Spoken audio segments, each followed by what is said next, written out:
we're not going to cut benefits for people who are rightfully deserve it. Good afternoon, everybody. Today is Tuesday, March 4th, 2025, and this evening, President Trump will be giving his State of the Union message. The purpose of this video is to talk about one area where the Democrats and their allied media have been lying about the most recent House bill that was passed related to the budget. The Democrats are lying and saying that it involves $880 billion in Medicaid cuts. The purpose of this video is to show the lies from the Democrats, as well as a very professional and patient Speaker Johnson responding to that subject during an interview. So here we go. It should be some fun. And oh, by the way, we count the number of lies, we count the number of ways to actually save money in Medicaid, and we tell the truth. Thank you for joining the Honor and Knowledge channel, and thank you for watching this video, and we'll see you at the end. Goodbye for now. In all of this, and the Democrats are hammering it, is that in the bill that the Republicans are putting forward, there will be $880 billion cut to Medicaid. $880 billion is a devastating cut to Medicaid. Caucus. So Senator Kennedy is one of my closest friends. I love his one-liners, okay? But I think what he was referring to there in that soundbite, Caitlin, is that he doesn't want to cut Medicaid benefits for anybody, and we don't either. I don't either. We're not going to do that. That's not part of this plan, and the Democrats have been lying about it, and so it's important for us to clarify that. That's what I think he was referring to. We're going to take care of those who are rightful beneficiaries of the programs. We're going to cut the fraud, waste, and abuse out of Medicaid, and that's where we're going to get part of the savings to accomplish this mission. But are people who are covered by Medicaid now going to potentially lose Medicaid coverage as a result of this? No, look, the White House has made a commitment. The president said over and over and over, we're not going to touch Social Security, Medicare, or Medicaid. We've made the same commitment. Now, that said, what we are going to do is go into those programs and carve out the fraud, waste, and abuse and find efficiencies. Couple of examples. There's about $50 billion estimated that are lost every year in Medicaid just in fraud alone.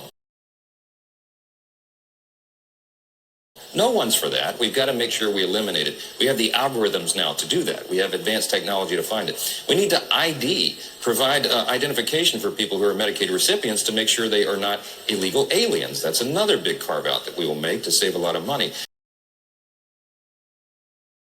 There are a lot of places to find efficiencies in these programs and ensure they're going to the people they're intended to help. Yeah. If we don't do that, these programs aren't going to remain solvent, and so that's a big part of the equation here. Well, I'm glad you brought that up because you talk about waste, fraud, and abuse that you're going to look at instead of making cuts elsewhere.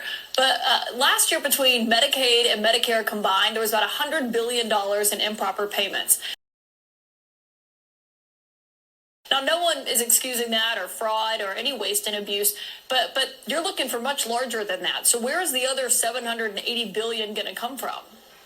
Well, look, we're talking about cuts that are in the range of $2 trillion, but you're also talking about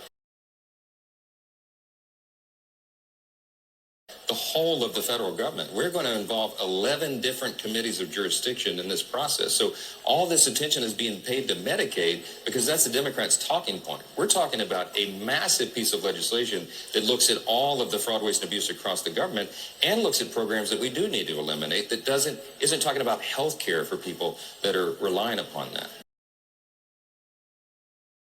Look, everybody needs to watch the process play out. We passed the budget resolution last night. It is merely a framework to set up what will come the reconciliation process. It's going to take us 5 or 6 weeks probably to dig through all those details and come up with the final proposal. So everybody just reserve judgment, watch us work, and you'll like the final product. I'm very excited about the moment that we're at.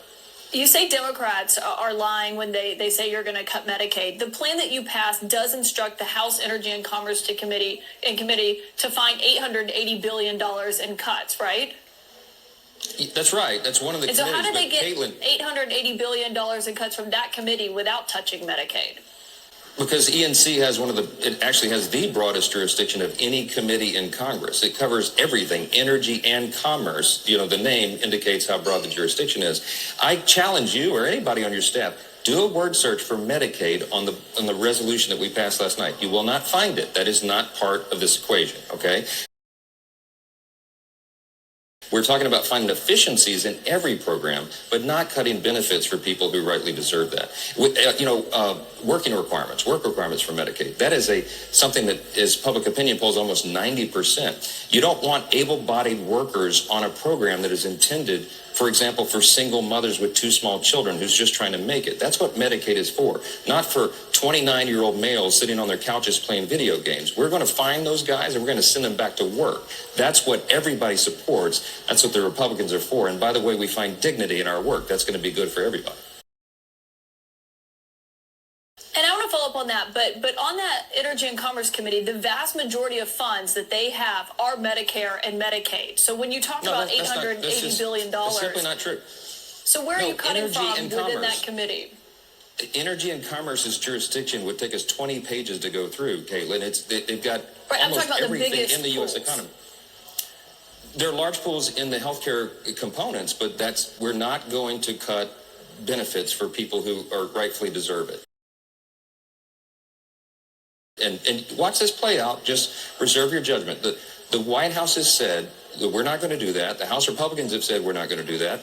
And Senator Kennedy said, hell no. Okay, so you heard it from the Senate, the House, and the White House. So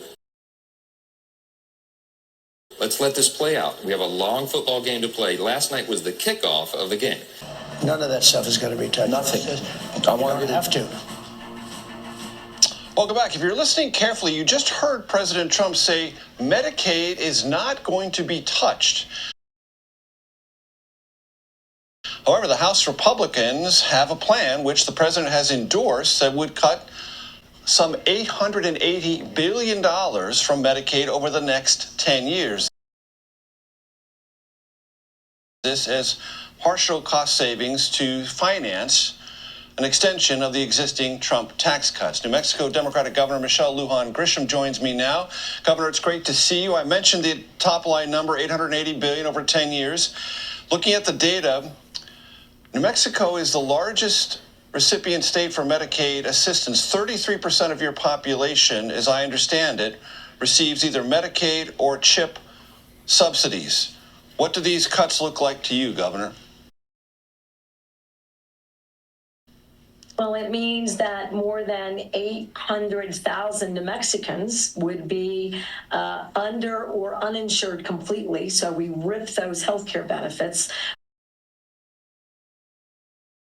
But here's the issue that I think far too many Americans and maybe some New Mexicans are unaware of. This cut is actually a healthcare tariff to everybody else.